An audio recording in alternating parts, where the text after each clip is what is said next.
Dear students, आज की video में हम बात करेंगे हीटिंग इफेक्ट ऑफ करंट और Joule's law. Dear students, heating effect of current को समझने के लिए हम हमारी डेली लाइफ में कुछ एक इलेक्ट्रिकल इंस्ट्रूमेंट, इलेक्ट्रिकल अप्लायंस, जैसे हम रोजाना कपड़ों को प्रेस करते हैं, तो आप जब कपड़ों को प्रेस करते हैं तो क्या देखते हैं कि जैसे ही हम प्रेस को स्विच में लगाते हैं और उस प्रेस में इलेक्ट्रिसिटी पास करते हैं, इट बिकम्स हॉट, गर्म हो जाती है प्रेस। इसी प्रकार से पानी गर्म करने के लिए हम जो गीजर यूज करते हैं, इलेक्ट्रिसिटी पास करते हैं, क्या होता है, पानी गर्म हो जाता है। दूसरा instrument electrical road, that becomes hot. और इंस्ट्रूमेंट जैसे हीटर है, जैसे हीटर में से हम इलेक्ट्रिसिटी को पास करेंगे, दैट बिकम्स रेड हॉट। तो ये सारे instrument, these all are based on heating effect of current. तो what is heating effect of current? क्या हुआ हीटिंग इफेक्ट ऑफ करंट? जब हम किसी कंडक्टर में से करंट को पास करते हैं and the conductor becomes hot after some time, किसी कंडक्टर में से करंट को पास करें और वो कंडक्टर क्या हो, कुछ टाइम के बाद में गर्म हो जाए। This effect of current is known as heating effect of current. So हमारे पास में हीटिंग इफेक्ट ऑफ करंट की डेफिनेशन क्या है?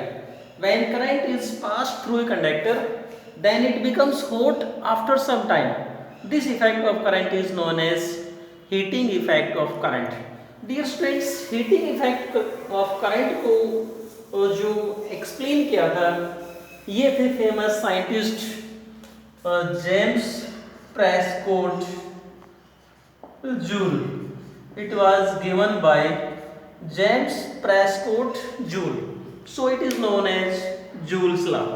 अब ये जो जेम्स प्रेस्कॉट जूल थे, इन्होंने क्या पाया कि ये जो हीटिंग इफेक्ट ऑफ करंट, जब हम किसी कंडक्टर में से करंट को पास करते हैं तो किसी कंडक्टर के अंदर जो हीट प्रोड्यूस होगी, वो हीट कौन कौन से पैरामीटर्स या किस कंडीशन पे डिपेंड करती है, उन्होंने इसको ऑब्जर्व किया और इसके लिए किसी कंडक्टर के अंदर जो हीट प्रोड्यूस होगी, इसका इन्होंने जो फार्मूला तैयार किया, वो क्या होता है, is equal to I square RT।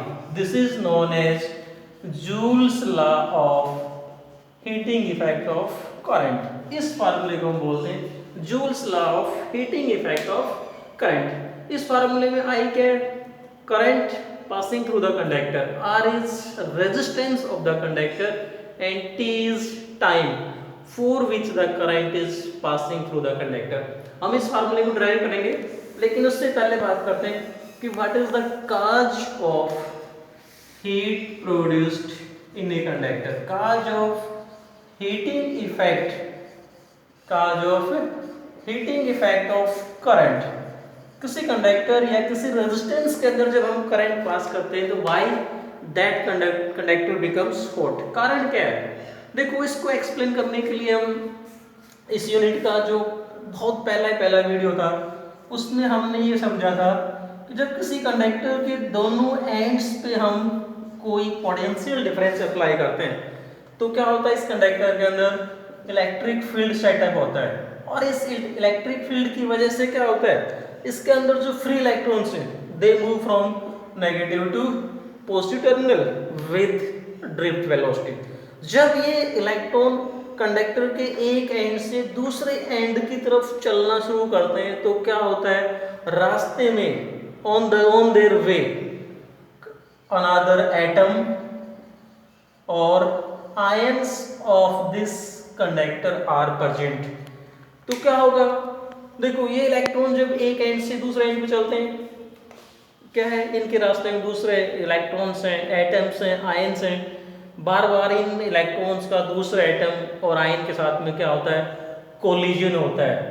तो हर कोलिजन के बाद में क्या होता है, ये जो इलेक्ट्रॉन जो इस ये कहते हैं कि बैटरी के कारण से इन्होंने जो एडिशनल काइनेटिक एनर्जी गेन की है, ये इलेक्ट्रॉन अपनी काइनेटिक एनर्जी इन एटम्स को ट्रांसफर कर देते हैं। रिजल्ट क्या होगा, एटम के जो थर्मल वाइब्रेशंस हैं, वी नो दैट, देखो, रूम टेम्परेचर पे क्या होता है, atoms vibrate, this vibration is known as thermal vibration. जैसे ही हमने पोटेंशियल डिफरेंस अप्लाई किया, ये इलेक्ट्रोड क्या करते हैं, बार बार एटम्स को एनर्जी सप्लाई करते हैं, तो रिजल्ट क्या होगा, एटम्स का वाइब्रेशंस इंक्रीज हो जाता है और ये कहते हैं कि उनका जो amplitude of vibrations increases.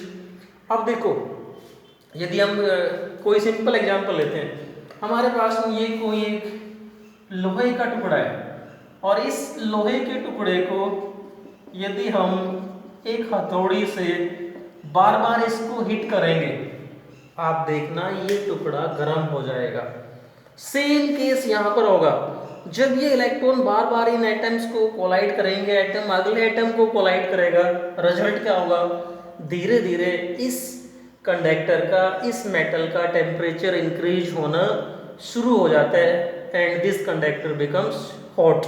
So this is the cause of heating effect of current. आइए अब हम फार्मूला ड्राइव करते हैं कि किसी कंडक्टर के अंदर जो हीट प्रोड्यूस होती है उसका फार्मूला क्या होगा।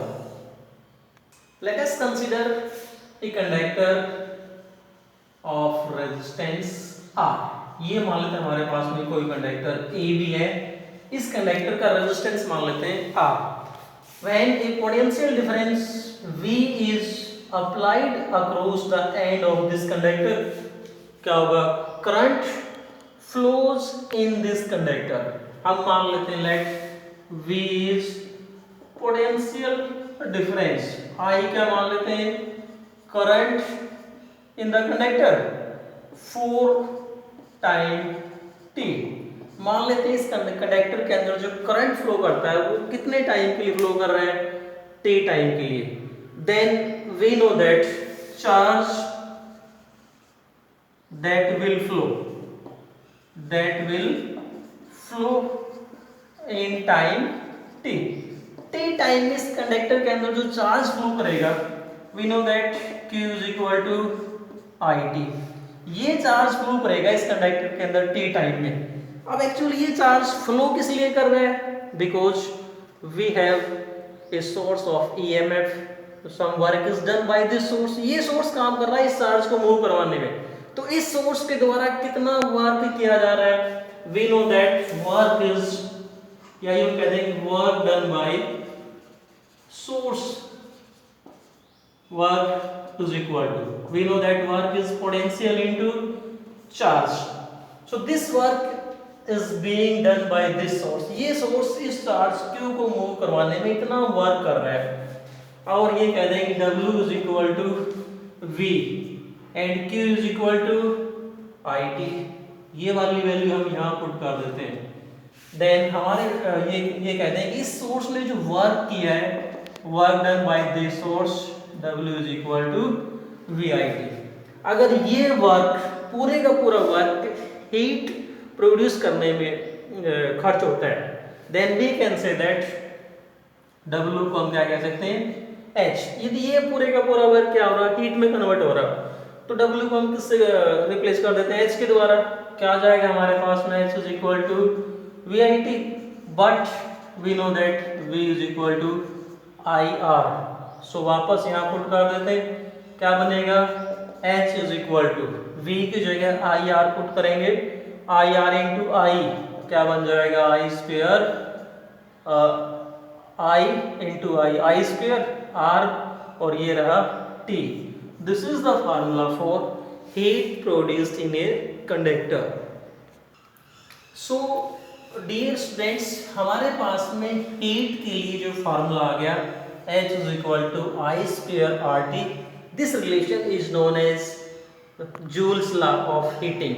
तो यहाँ से ये क्लियर है कि किसी कंडक्टर के अंदर जो हीट प्रोड्यूस होती है वो कौन से पैरामीटर्स पर डिपेंड करती है, square of the current, resistance of the conductor and time for which the current is flowing in the conductor। अब यहाँ से हम एक चीज और समझते हैं, we know that SI unit of energy is joule। यदि यहाँ पर हम हीट एनर्जी की बात करते हैं तो हीट एनर्जी के लिए जो सीजीएस यूनिट होती है, CGS unit of heat energy is calorie. And dear students, यहाँ पर एक बड़ा इंटरेस्टिंग कंसेप्ट आता है कि जो जनरली हम क्या देखते हैं, सीजीएस यूनिट छोटी होती है SI यूनिट बड़ी होती है, लेकिन हीट के केस में जो यदि हम जूल और कैलोरी की बात करें, then we know that 1 calorie is equal to 4.184 joule.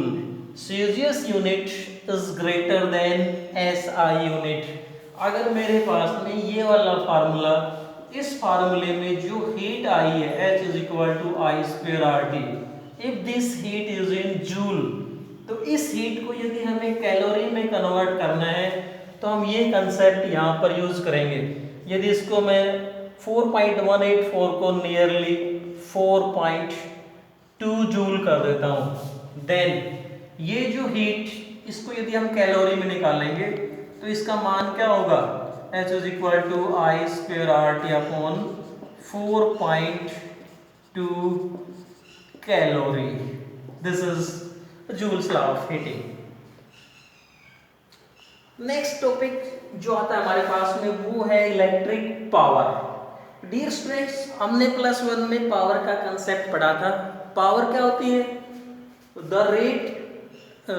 Rate of doing work by any source. कोई भी चीज, किसी चीज के द्वारा किस रेट से वर्क किया जाता है उसको हम क्या कहते हैं, power. Power is rate of doing work. तो यहाँ पर इस केस में हम बात करें कि वर्क कौन कर रहा है, work is done by this source. ये जो सोर्स ऑफ EMF हम लगाते हैं ना, ये वर्क करता है. Work is done by this source. तो इस सोर्स के द्वारा जिस रेट से वर्क किया जाएगा, अगर हम यहाँ पर ये मान लें कि ये जो सोर्स है, suppose W is work done by this source in time t. ये सोर्स t टाइम में W वर्क करता है, तो इसकी पावर क्या आ जाएगी, power is work upon time. And t time में सोर्स के द्वारा जो वर्क होगा, उस वर्क के लिए अभी हमने एक्सप्रेशन क्या निकाली थी, work is equal to VIT. अभी हमने जो निकाली है उसमें जूल्स लॉ में, तो W की जगह हम क्या पुट कर सकते हैं, VIT अपॉन में T. T से T कैंसिल हो गया. हमारे पास में पावर के लिए फार्मूला क्या आ जाता है, power P is equal to VI. मेरे पास में पावर के लिए एक रिलेशन ये आ गया, power P is equal to VI. अब देखो यहाँ से हम पावर की यूनिट को डिफाइन करते हैं. पावर की जो SI यूनिट होती है वो होती है वाट. तो किसी भी इलेक्ट्रिकल इंस्ट्रूमेंट की पावर को हम 1 वाट कब बोलेंगे, यदि हम पोटेंशियल डिफरेंस कितना अप्लाई करें, 1 वोल्ट, और इस 1 वोल्ट पोटेंशियल के कारण से जो करंट जो फ्लो करे वो कितना हो, 1 एम्पियर. सो ये कहते हैं कि 1 वाट, किसी भी इलेक्ट्रिकल इंस्ट्रूमेंट की पावर को हम 1 वाट का बोलेंगे. if potential is 1 volt and current is 1 ampere, that is 1 volt ampere is known as 1 watt. और यदि यहाँ से हम डिफाइन करना चाहें, power is work upon time, that is 1 watt is equal to क्या आ जाएगा, 1 joule per second. joule per second. If 1 joule of work is done by this source in 1 second, then power is 1 watt. तभी source की जो power हो कितनी होगी, 1 वाट होगी. अब देखो पावर की जो बड़ी यूनिट है, एक तो हमने SI यूनिट की बात करी है 1 वाट. इसके अलावा कुछ एक बिगर यूनिट्स या जिनको हम कॉमर्शियल यूनिट कहते हैं, कॉमर्शियल यूनिट ऑफ पावर क्या क्या होती है. एक होती है किलोवाट, KW मीन्स 1000 वाट. एक होती है मेगावाट, काफी नाम सुना होगा हमने इन दोनों का डेली लाइफ में. 1 kilowatt, 1 megawatt. 1 megawatt is 10 raised to power 6 वाट. इसके अलावा एक यूनिट और होती है जिसको हम इंजीनियरिंग ब्रांच में यूज करते हैं, और वो होती है हॉर्स पावर. 1 हॉर्स पावर, जिसको हम HP कहते हैं शॉर्ट में. 1 HP is equal to 746 watt, 746 watt के बराबर होता है 1 HP। Dear students 1 HP 2 HP ये जो यूनिट है ये आपने देखना, आप हमारे घरों में हम जो पानी की टंकी भरने के लिए जो मोटर लगाते हैं, पानी वाली जो मोटर लगाते हैं, जब आप मार्केट्स में जाओगे तो आपसे दुकानदार पूछता है कि कितने वाट की चाहिए, हाफ वाट, 1 हॉर्स पावर, 2 हॉर्स पावर, इस प्रकार से मिलती है ये। तो 1 हॉर्स पावर इज 746 वाट। अब देखो हमने पावर के लिए जो फार्मूला क्या निकाला, power P is equal to VI। यहाँ से हम इसके लिए जो दूसरी फॉर्म्स है वो क्या क्या हो सकती हैं, we know that V is equal to IR। यदि इस फार्मूले में हम V की जगह IR पुट कर देते हैं तो क्या बन जाएगा, ये V की जगह IR पुट करोगे IR इंटू I, क्या हो जाएगा I स्क्वायर R। दूसरा, यदि I स्क्वायर R को हम R से गुणा कर देते हैं, R से भाग कर देते हैं, तो ये क्या बन जाएगा I square R square upon R, and I square R square is V square upon R।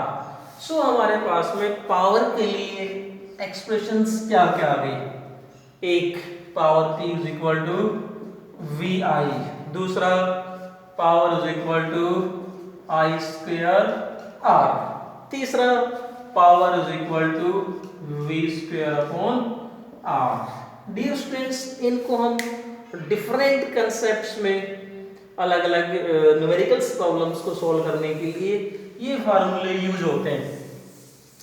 Suppose if current is constant, if voltage is constant, then on what factors power depends. जैसे हम बात करें, यदि current constant रहे तो power किस पे depend करेगी, रेजिस्टेंस पे। यदि वोल्टेज कांस्टेंट है then power is inversely proportional to resistance. तो इसको हम अलग अलग कंसेप्ट में ये फार्मूले यूज कर सकते हैं। इलेक्ट्रिक, नेक्स्ट टॉपिक आता है हमारे पास में electric energy.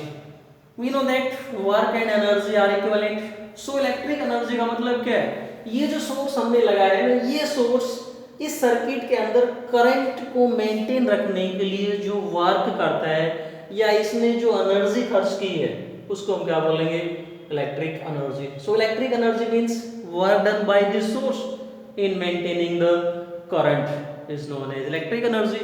And we know that इस सोर्स के लिए जो वर्क किया जाएगा उसका फार्मूला हमने क्या निकाला था, work W is equal to VI-T, but VI is equal to power, then we can say that work done is equal to power into time।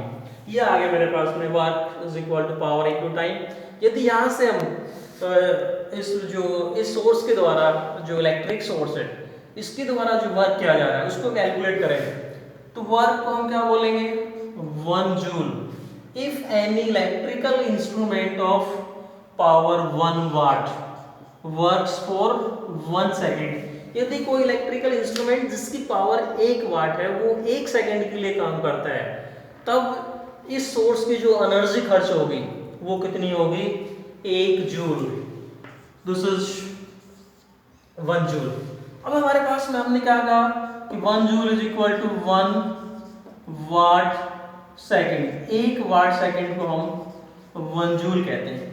अब देखो, अब if a large amount of energy is spend, यदि हम काफी अधिक energy खर्च करते हैं, जैसे हम बात करें वाट आवर या किलोवाट आवर, वाट आवर या किलोवाट आवर, तो 1 किलोवाट आवर किसके बराबर होगा, 1000 वाट आवर के बराबर। 1 kilowatt hour is 1000 watt hour. Dear students, अब यहाँ से हमारे पास में काफी कॉमन क्वेश्चन आता है, what is the relation between joule and kilowatt hour. काफी इंपॉर्टेंट क्वेश्चन आता है, relation between joule and kilowatt hour. Find the relation between joule and kilowatt hour. देखो हमने किलोवाट आवर को क्या लिखा, 1 kilowatt hour is equal to 1000 watt into hour. 1 hour means 3600 second. 1 घंटे में 3600 सेकेंड हो गई। और 1000 को यदि हम 3600 से गुणा करेंगे, इसको हम क्या कह सकते हैं, 3.6 इंटू 10⁻⁶ वाट सेकेंड। और वाट सेकेंड को हमने अभी डिफाइन किया है, watt second is equal to joule. So क्या आया, 3.6 इंटू 10⁻⁶ जूल। तो हमारे पास में रिलेशन क्या आ गया, 1 kilowatt hour 1 kWh is equal to 3.6 into 10⁻⁶ joule. So 1 kilowatt hour is equal to 3.6 into 10⁻⁶ joule। ये जो एनर्जी है 3.6 into 10⁻⁶ joule, this energy is known as unit of electricity। या यूं कहते हैं कि 1 किलोवाट आवर को हम क्या कहते हैं, 1 unit of electricity, 1 unit of electricity. और it is also known as board of trade unit, board of trade unit. इसको हम 1 यूनिट ऑफ इलेक्ट्रिसिटी या बोर्ड ऑफ ट्रेड यूनिट कहते हैं। डियर स्टूडेंट्स, हमारे घरों में जो बिजली का खर्चा आता है, आपने देखा होगा कि जो हर महीने जो इलेक्ट्रिक डिपार्टमेंट वाले मीटर की रीडिंग लेने के लिए आते हैं, तो वो क्या नोट करते हैं कि हमने किस महीने में कितनी यूनिट खर्च की है। यदि हम 1 किलोवाट आवर एनर्जी खर्च करते हैं, इसका मतलब हमने 1 यूनिट इलेक्ट्रिसिटी खर्च की है। और यदि हम महीने में 30 यूनिट खर्च करते हैं, तो क्या होगा, 30 यूनिट का खर्चा हमारे बिजली का बिल का आता है। मान लो 1 यूनिट का खर्चा यदि 4 रुपए है, तो 30 यूनिट का क्या होगा, 30 गुणा 4। इस प्रकार से ये जो है क्या कहलाती है, unit of electricity. And this is the relation between kilowatt hour and joule. So dear students, ये था हमारे पास में concept heating effect of current. Now if you like the video, then please give a like, share it and subscribe it. Thanks and keep on watching.